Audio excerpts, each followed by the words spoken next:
Who is funding the Iran war? United States. Most of the money for the US military campaign comes from American taxpayers through the US defense budget.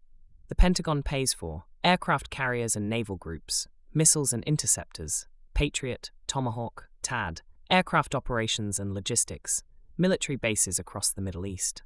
In the first 4 days alone, operations reportedly cost around $11 billion, mostly on missiles and interceptors. The White House is expected to request additional funding from Congress to replenish weapons and sustain operations.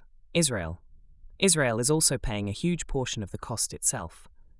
The Israeli Finance Ministry estimates that economic losses from the war could reach about $3 billion per week due to mobilisation of reservists, business shutdowns, infrastructure, damage, missile defence costs.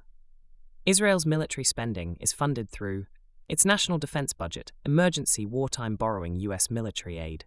The U.S. has already provided over $21 billion in military aid to Israel since 2023. Iran. Iran funds its military operations mainly through state revenues, especially oil exports, taxes, state funds controlled by the government. Large parts of Iran's military spending go through the Islamic Revolutionary Guard Corps, which also controls significant business and industrial assets inside Iran's economy. Iran also funds allied militias across the region through this system. Iranian allies and proxy groups. Iran supports a network of regional partners sometimes called the Axis of Resistance. These include groups such as Hezbollah, Palestinian militant groups, militias in Iraq and Syria. Iran has historically spent hundreds of millions of dollars per year supporting these groups with funding, weapons, and training.